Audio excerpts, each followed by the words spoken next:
दोस्तों, वैसे तो मैं हॉलीवुड मूवीज को अपने दूसरे चैनल पर अपलोड करता हूं, लेकिन आज पहली बार मैं इस चैनल पर एक ऐसी मूवी आपको दिखाने जा रहा हूं जो रिलीज तो हुई है आउट ऑफ इंडिया, लेकिन इसकी स्टोरी और कॉन्सेप्ट इतना खास है कि आपको लगेगा ही नहीं कि आप किसी विदेशी मूवी को देख रहे हैं। तो चलिए बिना किसी स्पॉइलर के शुरू करते हैं आज की शानदार एक्सप्लेनेशन, जिसका नाम है इट लिव्स इनसाइड। लेकिन आगे बढ़ने से पहले मेरी इस वीडियो को लाइक और चैनल को सब्सक्राइब कर लीजिए, क्योंकि यहाँ आपको ऐसी मूवीज देखने को मिलेंगी जो शायद ही आपने कभी देखी या सुनी हो। मूवी की शुरुआत होती है एक अंधेरे रूम से, जहां हम लाल रंग की तेज रोशनी को फैलते हुए देखते हैं। रोशनी के साथ हम कुछ डरावनी चीख भी सुन पाते हैं, और जब यह चीख शांत होती है तब हम इसी कमरे में देखते हैं एक अजीब सी किताब, जिसके पास ही कोई लाश पड़ी होती है, जैसे कोई जलकर खाक हुआ हो। इसके बाद सीन शिफ्ट होता है समिधा नाम की लड़की पर, जिसे सभी सैम कहकर बुलाते हैं। सैम इंडियन ओरिजिन से बिलोंग करती है, जिस वजह से उसके घर में देवी देवताओं की पूजा होती है और ब्रेकफास्ट में देसी खाना बनता है।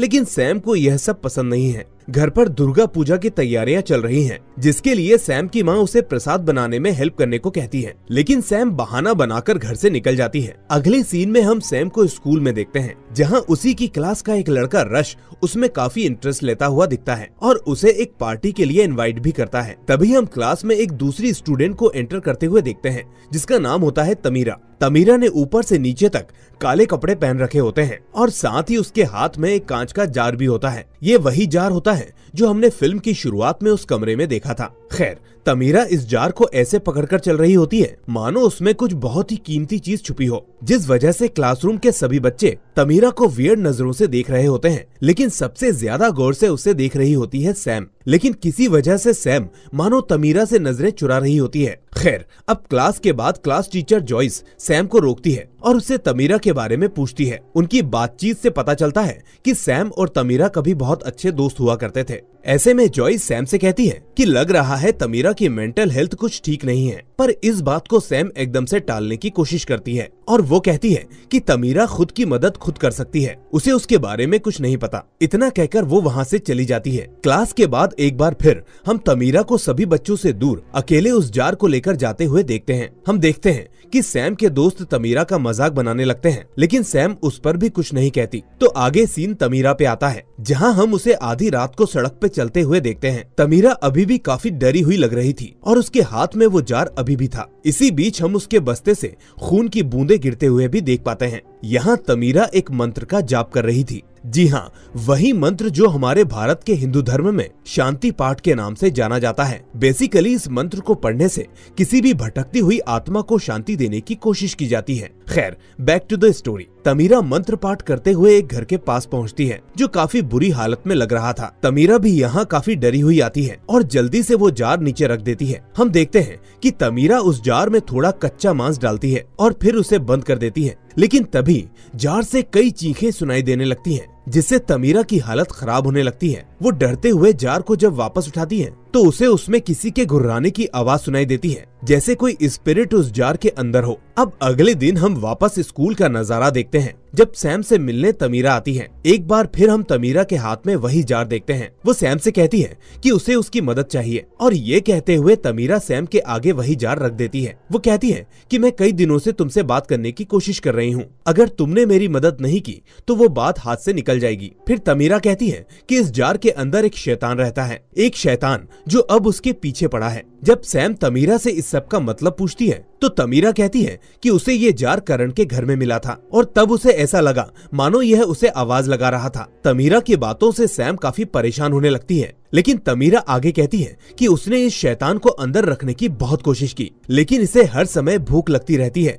वो भी कच्चे मांस की। तमीरा सैम से कहती है कि उसे बिल्कुल भी समझ नहीं आ रहा कि वो क्या करेगी। तभी हम देखते हैं कि सैम और तमीरा की बातें अब स्कूल के बाकी बच्चे सुन रहे थे, और इस बात से सैम बहुत इंसल्टेड फील कर रही थी, क्योंकि उसे तमीरा की बातें बकवास लग रही थी। हालांकि तमीरा उसे समझाने की पूरी कोशिश करती है कि ये शैतान उन्हीं कहानियों से जुड़ा है जो हम सब बचपन से सुनते आ रहे हैं, लेकिन सैम अब उसकी एक नहीं सुनती और वह गुस्से में तमीरा को उल्टा सीधा सुनाते हुए उसका जार तोड़ डालती है। ऐसा होते ही जार से काले रंग की राख बाहर बिखरने लगती है, जिसे देखकर तमीरा के चेहरे का रंग उड़ जाता है वो समझ जाती है कि सैम ने बहुत बड़ी गलती कर दी है और अब ये गलती तमीरा को भारी पड़ने वाली है। इससे पहले कि सैम उसे रोक पाती, तमीरा बाहर की तरफ भागती है जिसमें उसकी एक डायरी या बुक नीचे गिर जाती है। सैम उसको जैसे तैसे रोकती है तो तमीरा सैम के पीछे किसी अदृश्य चीज की तरफ पॉइंट करने लगती है और इसके बाद जब सैम उसकी टीचर को बुलाने जाती है तब हम देखते हैं कि अब यही अदृश्य शक्ति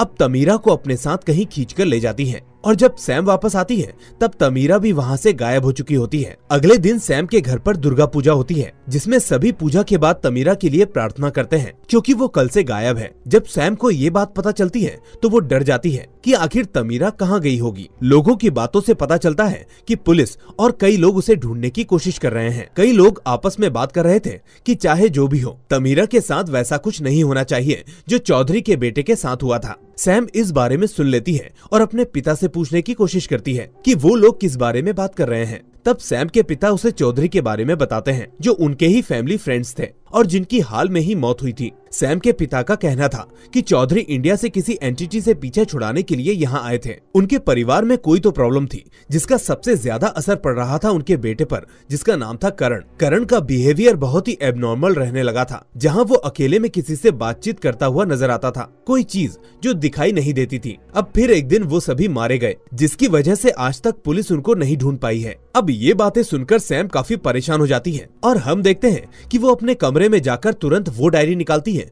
जो उसे तमीरा के पास से मिली थी। हम देखते हैं कि ये डायरी असल में करण की थी। सैम तभी पूजा छोड़कर अपने स्कूल की तरफ निकल जाती है और दूसरी तरफ हम एक बार फिर तमीरा को देखते हैं जो इस वक्त कहीं कैद थी। ये एक डरावना कमरा लग रहा था जहाँ वही लाल रंग की रोशनी दिखाई दे रही थी। तमीरा यहाँ से बाहर निकलने की कोशिश करती है लेकिन तभी उसे किसी की आवाज सुनाई देती है। अब यह शख्स कौन था वो सब दिखाई तो नहीं देता लेकिन तमीरा के हाथों पर हम जलने के निशान उभरते हुए देखते हैं जिससे वो तेज तेज चीखने लगती है। इधर स्कूल पहुंचकर सैम इस डायरी को खोलकर पढ़ने की कोशिश करती है तो हम पाते हैं कि इस डायरी के मैक्सिमम पन्ने खराब हो चुके थे, मानो किसी ने इसमें आग लगाई हो। डायरी के पन्नों में ज्यादा कुछ दिखाई नहीं देता मगर सैम को यहाँ बार बार किसी एंटिटी के बारे में पढ़ने को मिलता है। एक एंटिटी जिसे हर हाल में बंद करके रखने को कहा गया था। इस डायरी में सैम को कुछ डरावनी तस्वीरें भी दिखती हैं जो शायद इसी एंटिटी के बारे में थी। डायरी पढ़ने के दौरान सैम अपने आसपास किसी की मौजूदगी का एहसास करती है। उसे कई बार लगता है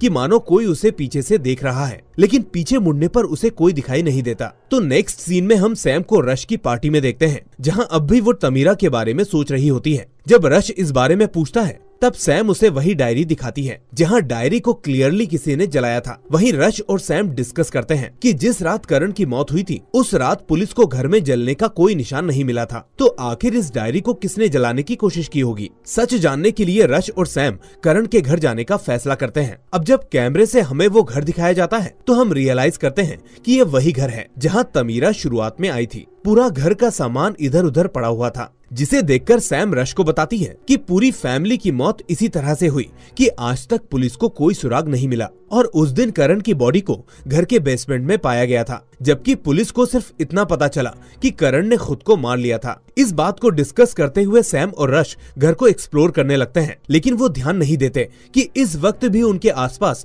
वैसे ही लाल रंग की रोशनी उभरने लगती है। सैम और रश एक कमरे में पहुंचते हैं जहां वही तस्वीरें बनाई गई थी जो हमें करण की डायरी में देखने को मिली थी। इस तस्वीर में हम एक बच्चे को देखते हैं जिसके मुंह में कई सारी एंटिटी एंटर कर रही हैं या बाहर निकल रही हैं। यह पेंटिंग देखकर रश काफी परेशान हो जाता है और समझ नहीं पाता कि आखिर यहाँ क्या दिखाने की कोशिश की गई है। तभी अचानक घर के बाहर पुलिस आ जाती है जिन्हें देखकर वो दोनों वहाँ से निकल जाते हैं। अब उस रात सैम को एक बहुत ही भयानक सपना आता है और वो देखती है कि तमीरा एक अंधेरे कमरे में बंद है जहाँ कोई अनजान शक्ति उस पर हमला करने वाली थी। इस सपने के बाद सैम और भी परेशान हो जाती है और वो अपनी मॉम से मदद लेने का डिसीजन लेती है क्योंकि करण ने अपनी डायरी में हिंदुइज्म और उससे जुड़े 7 चक्र के बारे में कुछ लिखा था। लेकिन सैम की मॉम उल्टा उस पर बहुत गुस्सा हो जाती है और पूछने लगती है कि वो बार बार पूजा छोड़कर क्यों चली जाती है, वो अपने दोस्तों को कभी घर क्यों नहीं बुलाती और आखिर कब तक वो अपने रूट से दूर भागती रहेगी। इस बीच उसकी मॉम तमीरा के बारे में भी पूछती है क्योंकि उन्हें मालूम है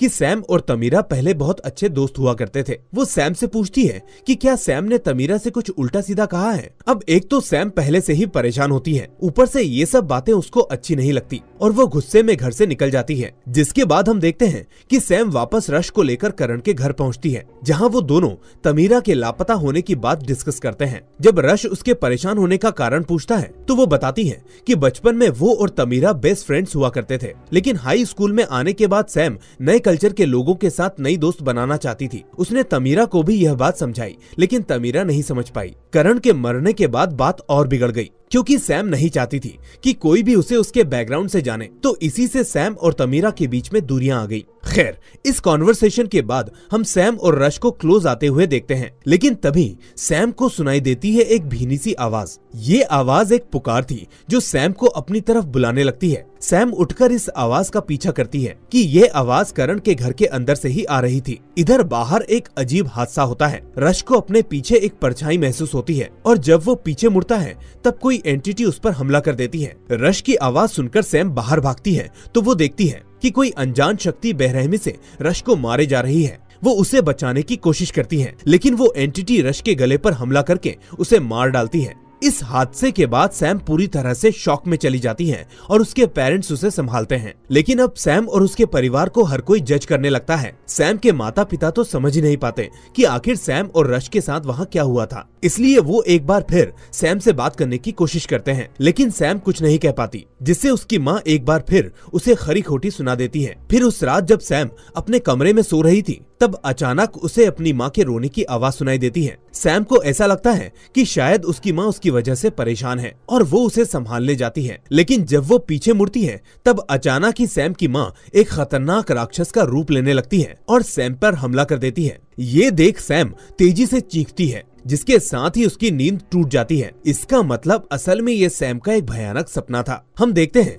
कि सैम की हालत रोज बिगड़ने लगती है और धीरे धीरे वो खुद भी तमीरा की तरह बिहेव करने लगती है। दूसरी तरफ हम तमीरा को देखते हैं जो अभी भी उस जगह पर कैद है। इस बार वो मौका पाते ही वहाँ से निकलने की कोशिश करती है, लेकिन वो एंटिटी इतनी शक्तिशाली होती है कि तमीरा उसका कुछ नहीं बिगाड़ पाती। अब सैम दूसरी तरफ अपनी क्लास टीचर के पास जाती है और उन्हें सब कुछ बताती है। इसके बाद वो कहती है कि मेरे पीछे कोई शैतान पड़ा है, एक ऐसी एंटिटी जो दिखाई तो नहीं देती लेकिन लोगों पर हमला जरूर करती है। सैम बताती है कि वो हर वक्त उस एंटिटी को अपने अंदर महसूस करती है। वो उसे डराता है, उसके चाहने वालों को उससे अलग करने की कोशिश करता है। इनफैक्ट उसी एंटिटी ने ही रश की भी जान ली है। अब सैम को एक ही फिक्र है कि कहीं उस एंटिटी ने तमीरा का भी यही हाल ना कर रखा हो। टीचर सैम की बात समझ नहीं पाती, लेकिन फिर भी वो उसकी मदद करने का वादा जरूर करती है। फिर सैम उन्हें वही तस्वीर दिखाती है जो उसे और रश को करण के घर पर मिली थी। सैम टीचर से इस तस्वीर के बारे में पता करने को कहती है और टीचर इसके लिए मान जाती है। इस बीच वो बार बार सैम की मेंटल हेल्थ को लेकर भी कंसर्न दिखाती है और कहती है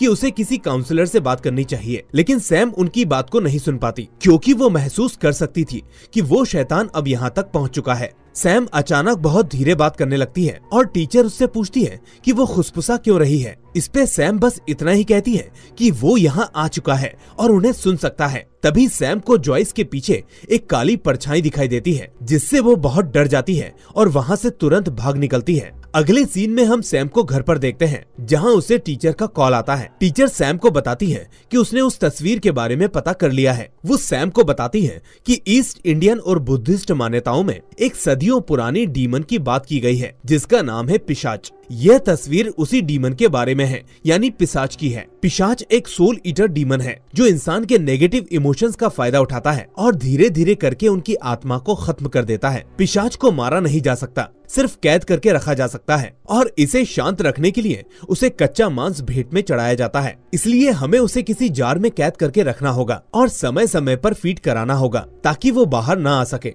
पुराने जमाने में कई साधु संत खुद को पिशाच को कैद करने का वेसल बना लेते थे ताकि इंसानियत को उसके प्रकोप से बचा सकें। यहाँ टीचर की बातों से हम समझ पाते हैं कि जब हमने तमीरा के पास वो जार देखा था तब उसमें उसने इसी पिशाच की होने की बात कही थी। अब इस सच को जान लेने के बाद सैम समझ चुकी थी कि तमीरा अब भी इसी पिशाच के कैद में मौजूद है। इस बारे में जानने के लिए सैम अपनी माँ के पास जाती है और उनसे पिशाच के बारे में सब कुछ बताने को कहती है। पहले तो सैम की माँ कुछ समझ नहीं पाती, लेकिन जब सैम उन्हें तमीरा और करण के बारे में बताती है तब वो मान जाती है। सैम की माँ कहती है कि पौराणिक कथाओं के अनुसार पिशाच इंसान के नेगेटिव एनर्जी में पनपता है, जैसे डर, गुस्सा, लालच और घमंड। एक बार पिशाच किसी के पीछे पड़ जाए तो वो उस इंसान को बिल्कुल अकेला कर देता है। जो भी उसके दोस्त या करीबी होते हैं उन्हें उनसे दूर कर देता है। वो धीरे धीरे उस इंसान की आत्मा को ही खाने लगता है और अंत में पिशाच अपने शिकार को जलाकर मार डालता है। सैम अपनी माँ को बताती है कि हो न हो तमीरा अब भी उस पिशाच के कब्जे में है और वो उसे धीरे धीरे करके मार डालना चाहता है।